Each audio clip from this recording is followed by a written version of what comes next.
Welcome back to New Day Northwest. You know, if we had breaking news on New Day, this would be top of my list. Our girls are not okay.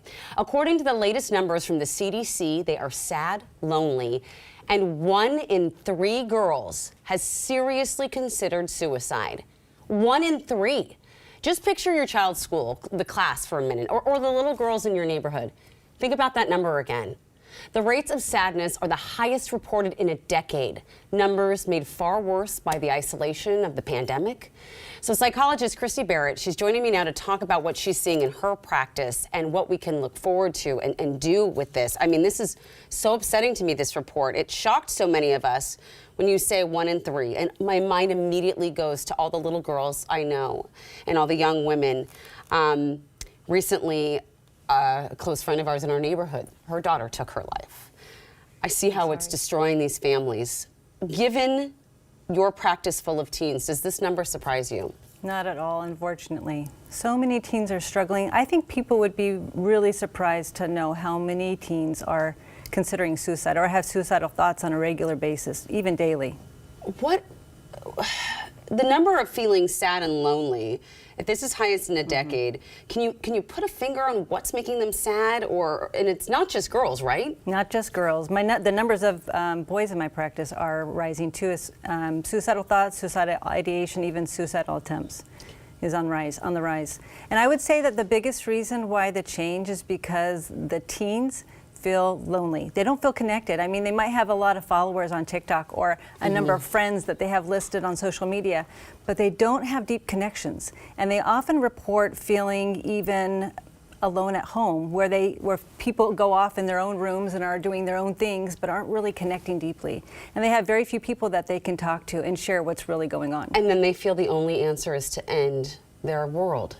Well, and really, we haven't taught kids how to deal with, the emotional hurts that come daily. And so they don't have a practice of emotional first aid what to do when you have a hurt. And a lot of times these significant hurts are at a boiling point late at night when everyone else is asleep, and they don't know what to do, and they feel overwhelmed, and they feel like they're at a breaking point, and that's when it gets really tough. Oh, this is so scary for every parent, and it's so sad. But you say there are 4 things that kids need to thrive, and can you share that with us? Yeah, I think that we have to be careful when we talk about a crisis, because I think that's anxiety provoking. And I think if we function from a place of anxiety, we tend to push rather than lead and walk beside. Okay. And I think if we can step back, when you're on the airplane and you get higher and higher and the things below get smaller and smaller and they seem less overwhelming, like a mountain. Right. If we take some time to step back and to pause and to not engage in the anxiety and the rush, we can get a perspective that can help us to get through it. And so some of the things that I would recommend are, of course, connection. Kids need to be connected. They need to be connected. The number one thing that will provide for the safety of your teen is to have a deep connection with a parent, a grandparent, another significant safe adult where they feel like they can disclose things, or a therapist. Yeah. And so they need somebody that they feel connected to, even more than just having someone to connect to, if they start to think about others. So there was a study that showed that the happiest teens are those that have chores, that have community service or leadership. And what that is that they all have a purpose and they all are connected to other people. They're thinking about other people instead of just themselves. That's such an important point. I mean, the kids may not think that they're going to be happy, the ones that have the chores, but it is true.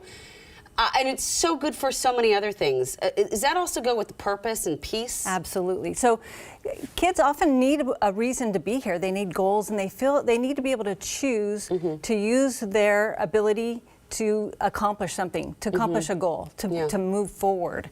And so many teens are afraid to set a goal, are afraid to fail, are afraid to move forward for fear of failure, that they just stop choosing. Wow. And what is that component of peace? Well, we're in a rushed world. We're often rushed, and we don't take time to be still. And, often our minds are really busy. We're on a hamster wheel constantly. Yep. And we need to take time to get off. And sometimes we have told ourselves that I'm going to relax in the evening by getting on social media, watching a show, or playing a video game. And in reality, that does not calm our mind. Okay. Our minds are still on that hamster wheel. And you know, like the parasympathetic and sympathetic nervous system, Right. stress or restore, we're not restoring. We're not having time to heal our minds. Right. And so we need time to be still, to get that perspective, that distance, to be able to see things from a distance and from perspective. Yeah. And then that can give us some motivation to move forward, so that we're not moving forward with fear, but with purpose Yeah. and with a gentle relationship. So, you know, my kids, they typically would like to play on their iPads until the, you know, the end of time.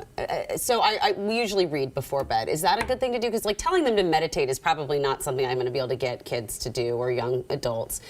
What is a good thing for them to do to kind of take that down a notch, to get that parasympathetic nerve, Yep. you know, in place? Absolutely. So you're right. Screen time late at night, it actually decreases your melatonin, so it's going to be harder to sleep.